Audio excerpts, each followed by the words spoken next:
Hey everybody, welcome back to another dual episode of Networking and Marketing Made Simple and the Entrepreneur Rescue Mission. This is Scott Aaron.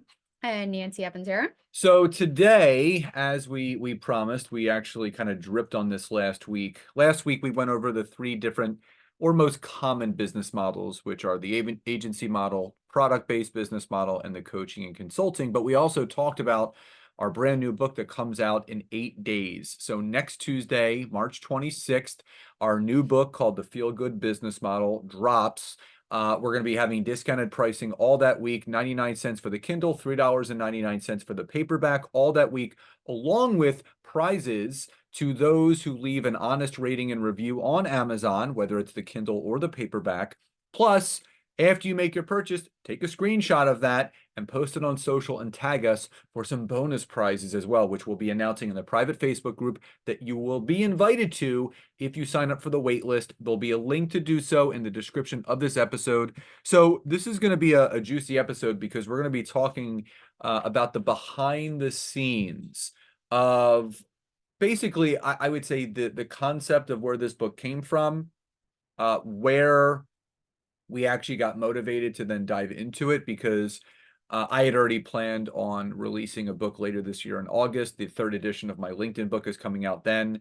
But Nancy and I we were having breakfast one day, and I said to her, if we don't really sit down and write this book now, we're never going to write it because we all, like, again, for those of you that know, we did an episode at the end of last year where we talked about how we always plan out our year ahead of time, our marketing plan in October, November.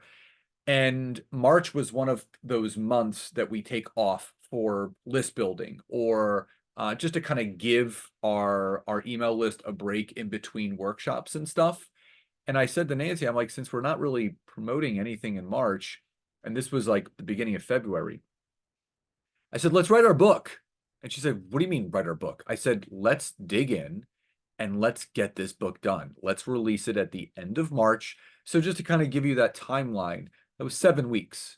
7 weeks from the idea of like, let's write this book to releasing it. Now, just to kind of be even more transparent, we actually had to have the book done by the first week of March because we had to get it to our publisher, book formatter, to make sure that everything was done and ready. And it takes about 2 weeks to make sure everything is good because not only does it have to be formatted, but we have to get pre-authored copies sent to us so we can go over the book after it's pre-print and then approve and then make sure that it's available on KDB Publishing on the 26th of March. So there was a lot that had to get done. So we're going to kind of dig into the nitty gritty and the behind the scenes, the good, the bad, the ugly of what it took to get this book done in no lie 36 days. Woo-hoo. Yeah, we wrote this book and we wrote this book. Like literally, we wrote the book. Yeah. So here's the big thing to note, right? So we didn't just pull this content out of nowhere, right? We actually had, okay, obviously we've done trainings and things that we've been doing for, 8 years plus. Okay. So, we have an entire training portal in our mastermind, in our foundations program, things like that, that obviously is part of our foundational framework. So, we had a lot of things like that already in The place. content was there. However, right, getting it all together and then also collaboratively working on it together, I learned so many things. I mean, we learned so many things about each other. And, if we are to do this again, definitely we kind of have like a workflow Well, no, now. we have a system now We've for it. got a system. Yeah. So that's what we're going to share with you guys a little bit today. But, before we even share that kind of behind the scenes, I do want to share with you guys why we made this book, right? Why this is such a passion project and for why this even came about. So, years ago, whenever I was, still working my, 7 to 5, Monday through Friday job, and I was really just burnout, overwhelmed, stressed, and frustrated. I read the book, The 4 Hour Work Week. Okay. For anyone who knows me, that book, it was just a pivotal thing in my life because it talked about why are you living to work? Why aren't you enjoying life? Why aren't you doing something that gives you more time, freedom, and flexibility? And so after reading that book, I just knew something had to Oh, change. and funny enough, we just read that book in our mastermind Yeah, for we did January for and our book February. club. But anyway, yeah, it's actually right here too, one of my faves. But anyway, so the whole thing is I really went down this, journey of, okay, well, how can I build a business, or how can I now have a job or whatever it was, right? That gave me a better, feeling, right? Made me feel more, passionate about what I did, fulfilled, really good about it, because I knew that I wasn't working every single day, all these crazy hours and burning myself out. So I really went down that mission. And then whenever Scott and I met, I had actually already quit that job and I had started my own business, right? Which was my cleaning business. So it was a local service-based business, started it from the ground up. But that was almost like a game, right? Building that business and really figuring out, all the different pieces. But ultimately, at the end of the day, one thing that we always said was we've got to build a business that makes us feel good, right? It's that business that we're not working 24/7. I know a couple times we had a couple, I will say, like, flare-ups, I guess, in our business where, we were working crazy hours. And I remember, right, I burnt myself out a couple times, and I remember, kind of throwing a little bit of a fit and saying, we cannot continue this way, right? We've got to put some framework, we got to put some structure, we got to have start and end times for our business, and we started to kind of structure our businesses that way. And so it kind of overflowed into the different types of businesses that we built. And we used to call it, do you remember what we called it? The type of The business? The small, small and mighty business. small and mighty. Right. So the book almost was called Small and Mighty, but we did a little survey. And after doing some research, Feel the good feel good business. business model, right? That feels pretty awesome too, because you can build this business as big or as small as you want, right? The feel good part, and part of that is the structure and the framework and the foundations, and the fact that you get to design your own schedule and what that looks like. And coincidentally, even though Nancy and I came from two different business backgrounds, her being, in, the high stress, high level corporate environment, and myself running a brick and mortar business, uh, we still, even though I was my own boss, but more or less she was her own boss too, managing people, we both worked really, really long hours. I would work from 5 a.m. to 9 p.m. Monday through Thursday. I would work 5 a.m. to 6 p.m. on Fridays, and I would work around 7 to 2 or 7 to 3 on Saturdays. And Sunday was my only day off. So I was working close to 70 to 75 hours a week. Now, that was in the fitness industry, and that was on top of everything else. But if I wasn't working, I wasn't earning. And it felt good to make money, but what didn't feel good is the fact that I had to trade my time for dollars. Now, after Nancy and I linked up and started growing our business together, I still had to break the old habits and patterns of what I was doing, because basically I was so dead set on selling as much coaching as possible, because that's how I knew how to make money. If I sold a coaching package, if I sold a personal training package, people would pay me for that, and then I would deliver on that aspect of the business, much like when I started doing my LinkedIn coaching and consulting. But the thing is, that's not scalable, because I wasn't able to make more of me. It was just me doing all the work. So I ended up burning myself out again. And Nancy will tell you, I was still working long hours, even though it wasn't as long as before. I go back and I look at my old schedule and my paper planner when I was all in with my coaching, when Nancy and I first started. I remember I would have clients in other parts of the world. I was getting up at like 6 o'clock in the morning, hopping on a Zoom and training them, and then going back to bed for a couple hours. I was doing sessions at 8 or 9 o'clock at night. I was doing sessions over the weekend. I had no boundaries, and it really started to get to me.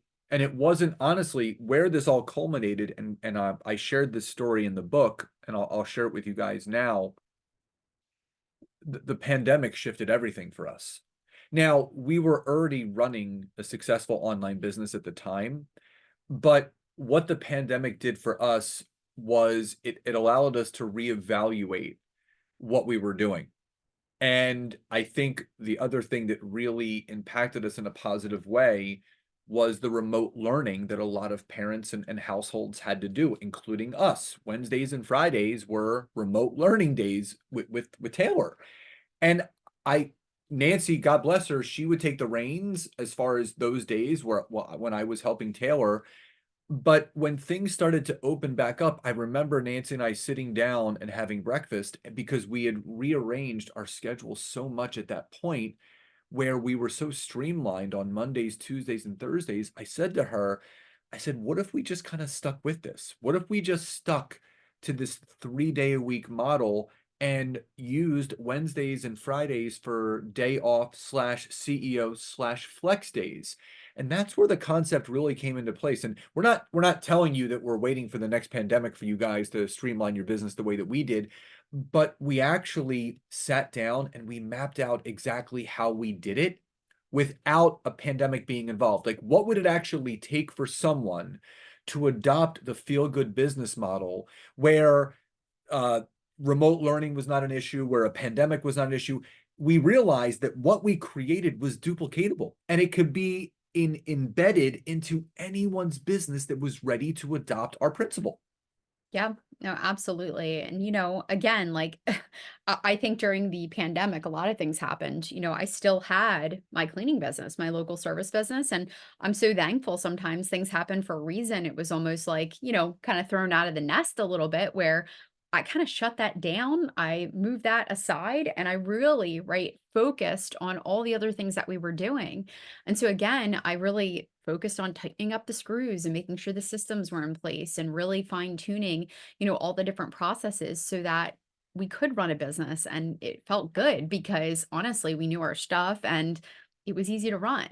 So that's what really inspired us to write this book because we want that for other people. In fact, one of my favorite quotes, it's right behind Scott there is, go confidently in the direction of your dreams, live the life you imagined. I feel that every single one of us, if you are an entrepreneur, right? Not everyone is, okay? Sometimes people are better, working for other people, and that's absolutely fine. I hope you choose a job that does give you freedom and flexibility, whether it's remote work or, it's being able to have flexibility in your schedule. But I want everyone who wants to design and create their own business and kind of forge their own path. I want them to have some structure to this, right? I want them to feel that they're not just going to throw spaghetti at a wall because, both of us, when we were starting to grow our businesses, no one was really teaching the what. They were just saying, oh, here's how you do. Or no, I'm sorry, they were teaching the what. Like, yeah, here's what you need to do. But not how to do it. But no one was really giving the tangible, right, applicable ways to really actually build the darn business, okay? And so that's what we really honed in on. And so we really specialize in helping coaches, consultants, service professionals, right? It could be brokers, insurance brokers, things like that, right? People who work one-on-one with others because this model really, really works well. And it's nothing new under the sun, right? I think that's like a Mark Twain quote, but it's all business basics, Mm. right? So we teach that in the book. We keep things nice and simple. So that's a little bit of our why, right? And why we're so passionate because again, we want this, what we want for ourselves, we want for everyone. But I want to share now kind of a little fun behind the scenes of, okay, again, we're husband and wife, right? We work together and we're real, right? We're not like these super fluffy fake people. Like, we're pretty transparent about how we are. And we are very honest. We know that not everyone, right, could do this. Okay. Not everyone could work with their spouse and their significant other. It's hilarious. We always joke because we are so with each other all day where, most couples, I think they talk about their day like, hey, what did you do? I mean, we are literally at the hip every day. So by the time dinner rolls around, it's like, hey, like, what do we talk about? But anyway, so let's share a little bit of, kind of what this looked like, how we kind of got started, some realizations that we made. I think that that would be kind of fun. So I would say the easy part was outlining the book. And we had the book outlined within about a day. See, I disagree. The book has been re-outlined by me probably No, no. about 5 times. I would say that the core elements of what we were going to talk about in the book were easy to put pen to paper. but as far as the structure of it, you redid multiple times. And in full transparency, right before we sent the final draft off to our publisher and book formatter, I actually added an additional chapter because I was reading through one of the last chapters, and I talked about a lot in this one chapter, and I'm like, you know what, I think this needs its own chapter, and I shifted things around. So what I'll say is that it wasn't for the faint of heart, but you will definitely see in this book that there are two significantly different brains Yes. writing this book. We've You learned so much, like even more so, I think, so about how we work. Yeah. Nancy is the analytical one Yep. and detailed one. I am the storyteller and inspirational source. So the way that we tried to tackle this book, and I think this was really brilliant of Nancy, the way that and it just so happened that it was structured this way and how she outlined it, is that the front half of the book were more of the tactful things that you need to do, the systems that need to be in place, the nuances, the core elements, such as lead magnets, sales funnel, website, email marketing, all those things, which not I couldn't talk about, but they were better spoken and written by Nancy, who could break down those things in sequential form, cite examples, give templates, resources, and ways and workspaces in the book, which is great because you're actually going to be able to write in the book, which is like we're very excited about because you can do practical application. The back half of the book transitioned into, okay, now that you have the framework in place, what are some of the things that are going to populate, right? um the financial aspects of it, which I love talking about finances, and I love talking about the structure of that of your business, the mindset part of what needs to be done, and all of those core elements, what it actually takes to be an expert in your space. What's the difference between an amateur and a professional, right? Why should someone write a book or start a podcast? So all of those things, not that Nancy couldn't talk about them, but she knew those were more in my wheelhouse. And let me tell you, they were, because I was able to really sit down and get those 6 or 7 chapters done, not very easily. It was every waking moment I had, I would jump back in, and we shared a Google document, which made it very easy. And she gave me some great prompts of what I should go off of. But as you read through this book, you'll definitely see where I start to jump in and write from my perspective, because I like to paint pictures. I like to share stories. I like to inspire. I like to motivate. But what I'll tell you is it flowed seamlessly. Now, outside looking in, like when you read this book, you're like, man, this is just like so streamlined. In reality, this was an awesome realization for myself and Nancy to realize that we knew we were different in how we think about things, how we apply things, how we learn things, but it's never been more clear how different our brains work than it was writing this book. Because I would see some of the things that she would write, and again, it not that it didn't speak to me, it's just my brain, like when I look at her stuff, it's like looking at a map that's written in a different language. I don't understand it, because I would, in the sense that I would never sit down and create tables and templates and all that stuff. Nancy's just brilliant at that. Me, I just love just whatever's on my head and on my heart. I just love spitting it out and getting pen to paper.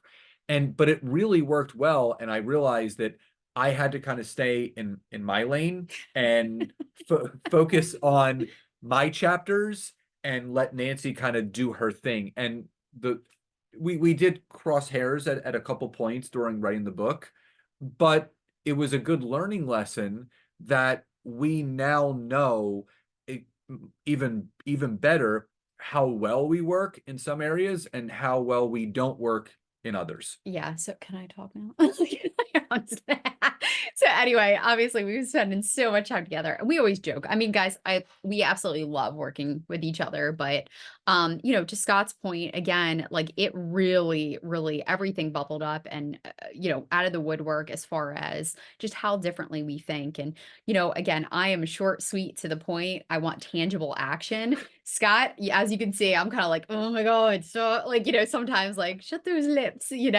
But again, that's why it's like we're yin and yang, right? I'm so engineering, kind of brain. I like taking complex things and breaking them down. And, the goal is to make them simple. So I hope you guys feel that way. I'm like a virtual Bob Ross. I like to paint.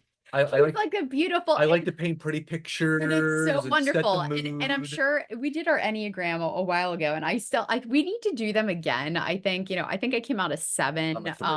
but I'm telling you, man, again, you have such a gift with, really telling the story. I think I have more of a gift of just, all right, here's what needs to be Boom, boom, done, boom, here's boom, the boom, boom, boom. structure, here's the framework. So anyway, you guys are gonna see that in this book. Now, some feedback for everyone, right? Because, obviously we have technology. We got excited because we're like, oh my gosh, like we're writing a book now, which whenever I wrote my book last year, right, I didn't even have ChatGPT. I didn't have AI. So I had written that book really, I mean, again, that book took me a long time and that was a huge project. But we actually thought, oh my gosh, it's going to streamline things so much quicker because now we have AI and now we can actually have AI help us with some things. Well, we learned 2 things. Okay. Yes, did it help us with some things? Sure. But then I also learned a couple things. And so again, we wanted to give you transparent behind the scenes about this as well. So, like Scott said, originally he said it was so easy to map out the book. Well, we did have ChatGPT help us out, right? We kind of gave it input on what the book was going to cover, what it was all about. And then, it came up with a suggested table of contents. But just showing you guys, obviously, if you're watching the video, I went back and adjusted and updated the table of contents probably a million times. Just because, again, we wanted to make sure that we covered our framework in the right way. And then, 2, we taught what we knew, right? These are things that we have experienced and we've been through. And I wanted to take people through a journey that made sense. Okay. So that thing got reworked multiple times. Was it helpful? Yes, in bits and pieces. Now, the other thing that we attempted was, so Scott actually jumped in and started going through each of the chapters and coming up with some bullet points, right, for each one to kind of guide us as far as what we were going to be writing. And then, Scott, do you remember what happened? Whenever I sat down to write my chapters, I deleted everything. So again, anything that chat gave me or chat GPT outputted, I actually went in, it was like chapter 2, and I just said, done. Like I literally copied everything and I deleted it. I like moved it aside and I said, I've got to just hone in. So again, it's teaching what we know, right? You shouldn't be writing a book. You shouldn't be coaching or consulting on things that you don't know about. This book is us, right? It's things that we've been through. It's lessons, right? So if we're to follow something so structured and not us, and again, we want to be very authentic and real and transparent with you guys, it's going to look like this, right? So go ahead. Well, what I will say is that we still used ChatGPT for some tips. So just to give you an example, when I was writing my chapters, I was just asking for some bullet points because Nancy knows that if I have 3 key bullet points to go off of from a visual standpoint, I can do a 60-minute training like that because I can not ad lib, but I can build structure around that. The same thing was for this book. So I I would ask ChatGPT for 3 key points and 3 key solutions that, and again, if they weren't right, I wouldn't use them. But if they were, then I would go off of them and bring my own voice and my own words to it. So it helped me kind of stay streamlined because as Nancy said, I can go off on tangents. And the further I go off the reservation, the Yeah, less things make sense. yeah. So for the way that my brain works, I need a format of bullet points to go off of, and I list those bullet points, and then it helps me frame out exactly what the chapter is going to be. And then it takes me little to no time to do it from there. Yeah. And, Nancy actually, she was reading portions of my chapters and she said that she was quite impressed. I mean, not that she was surprised by that, He was like, "Did I do good?" I'm like, "Yeah." Yeah. but it was also very, I find myself when I get into the writing mode, it becomes very cathartic because I get so honed in And, we spent a lot of time, and, we dedicated an entire weekend to finishing this book. And Wrapping everything up. Yeah. between the 2 days that we worked on it, we probably spent about 12 or 13 hours. And not everyone can do that. We know that people have different circumstances and things, but what I can tell you is that it was a great learning lesson. ChatGPT was definitely our friend and my friend to help me kind of streamline my process of writing my chapters. And again, you need to use AI and all the tech that's out there to your advantage. Yeah. And so I want to share with you a couple other tools. And, really quickly, one thing like right at the gate that we kind of realized is, I when we sat down to actually write the book, right? Scott had his laptop, I had my laptop, and I thought, at first when we sat down, we're like, oh, we can just like, maybe leapfrog or do every other. So little tip for people who are co-writing a book.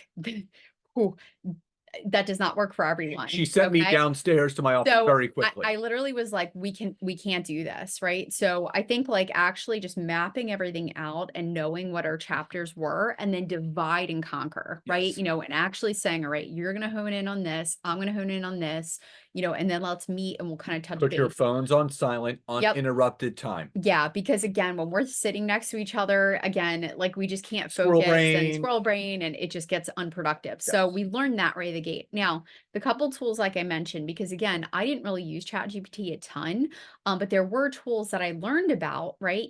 Especially, right, from other authors and some different people who are writers, right? That recommends because we don't want to use AI to write for us, right? We want to actually help use it as like a productivity tool, and a way to kind of remove writer's block and help to brainstorm. Scott, I know you want to. Yeah, really quickly, just to let everybody know, um, for those that didn't know this, you cannot write a book using ChatGPT and get it published because Well, um, you run the risk you of. you run the risk because a lot, you just run the risk. Yeah, so that's what I wanted to get into. The couple different tools, right, that were really big is, one, and I had these opened probably all times while I was working the book. So, a couple different tools. One, Google Docs. Mm. Okay, had Google Docs open. That's where we were writing out the book. We could work collaboratively, And we were right, on the messaging each same other through there document too. you were writing. Like, what are you? Hey, I see you. So anyway, so Google Docs is really big, right? It's a great, obviously would I collaborate there. The second thing that I had open kind of at all times was an AI tool called perplexity.ai. Okay, so Perplexity is kind of like a combination of ChatGPT and Google. And the reason why I was using that is Perplexity allows you to actually search and it comes up with the articles and sites and everything for you. So, for example, if I typed in, what are the top business models, in whatever, it brings up articles that are relevant to my topic. So, if I want to say, hey, I want to cite this specific thing, everything's right there in front of me. Again, I can use it as a resource to quickly grab information needed for the book. Okay, so Perplexity is huge, Google Docs was huge.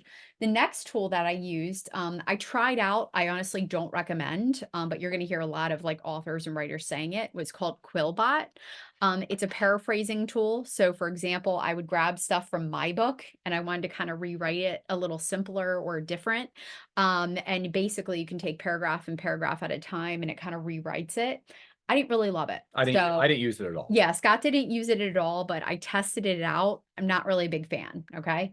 I also And, use. and, and we'll mention all these in the description, so you'll see all the different ones that we use, so you can check Yeah, them out. absolutely. So one that I really liked using, in fact, I upgraded to the pro version and I highly recommend for any writers, or even for copywriting, for content, things like that, is called Claude, Mhm. Claude, .ai. And Claude is actually a program that really helps you write more human-like. And for me, it really helped me be a little bit more succinct in my writing. So for example, I might write a whole entire paragraph about why it's important to have a sales funnel, blah, blah, blah.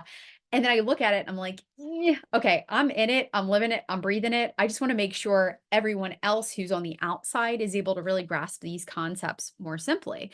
So I would go into Claude, just kind of showing you a use case, and I would highlight that paragraph, and I would say, please rewrite my words, right, a little simpler so that it's easy to understand. My words, my content, and it would just literally structure it a little bit nicer. And oh man, I'm telling you, the output was just beautiful. So Claude was a really big help, helping me kind of fine tune again and simplify my message. The other tool that I love is actually called uh, it's called Originality.ai. So that was a big one. In fact, that's why we stopped using ChatGPT right out of the gate. Is because we read, right, and I read a whole article about how Amazon KDP KDP. and some of the different publishers, if you are thinking you can write a whole entire book just using ChatGPT, well, you're wrong, right? Because they actually have created different algorithms, different systems to detect, Well, they've right, analyzed it. purely AI. Yeah. So they have an analyzer. So you run the risk of actually not only being kicked off of the platform, meaning you can't post or write books. Your book obviously gets removed, but again, it's not a good way to go, right? If you're going to write something, write it. Okay. So, of course, it doesn't apply if you're using just a little bit of AI. So again, I wanted to make sure that I was using it just enough, with Claude and, with some of the different things that I was using, that everything came out really nice. So I would go through each chapter.